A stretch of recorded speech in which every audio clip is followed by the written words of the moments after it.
আসসালামু আলাইকুম everyone, welcome to another blog. Guys, আজকে আমরা যাচ্ছি বন্যার পানিতে গোসল করতে। সো আমাদের সাথে চলেন। তো আমরা এই কাজে মিলে যাচ্ছি বন্যার পানিতে গোসল করতে। মজা হবে আজকে। আমাদের গ্রামে বন্যা হয় না প্রায় 3 বছর ধরে, তাই তো এবার আমরা বেশি এক্সাইটেড বন্যার পানিতে গোসল করার জন্য। তো গাইস, আশেপাশের ভিউগুলো একবার দেখুন, এত সুন্দর। এইদিকে সবার শ্বশুর বাড়ি, জানি না কেন, মানে প্রত্যেকটা পোলাপানের শ্বশুর বাড়ি এইদিকে। হ্যাঁ, জেদনি শ্বশুর বাড়ি আর সবার। একটু সামনে গিয়ে দেখি রাস্তাটা তলিয়ে গিয়েছে আর পানিগুলো এত সুন্দর লাগতেছে। আর একটু বেশি পানি হলে আমাদের একদম দুর্ভোগ হয়ে যাবে, কারণ রাস্তা তলিয়ে গেলে যানবাহন চলাচলই করতে পারবে না। সো আমি চাচ্ছি আর বন্যা না হোক, এতটুকু সীমাবদ্ধ থাকুক। আমার পা দিয়ে বন্যার পানি একটু ছুলাম আর দেখুন কত সুন্দর করে জালি দিয়ে মাছ ধরতেছে। গাইস, আমরা চলে আসছি ঠিক ওই জায়গাটাতে যে জায়গায় আমরা আসতে চেয়েছিলাম। আর এখানে প্রচুর স্রোত, আর আমাদের গ্রাম্য ভাষায় হচ্ছে ধার বলে এটাকে, তাই না? সবার কি মজা লাগতেছে এখানে আইসা? একটু ঝাপাঝাপি পারো না কেন? দেখেন কি অবস্থা সবার। আমি পারতেছি না, কারণ আমার ক্যামেরা ধরে রাখতে হচ্ছে। গাইস,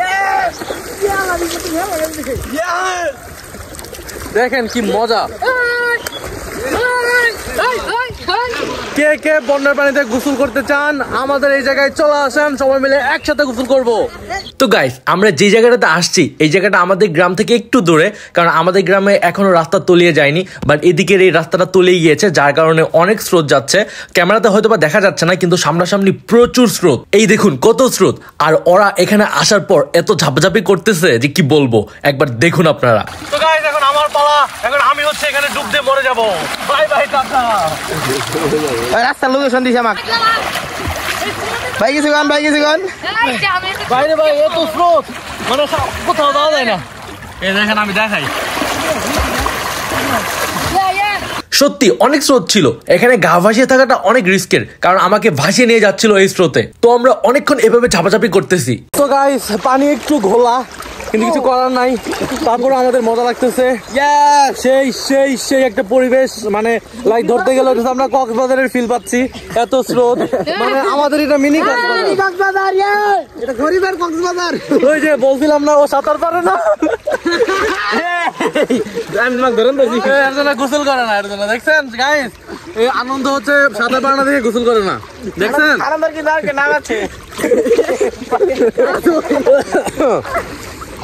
এখানে কিন্তু এত পানি না, আমি আর কি বসে আছি।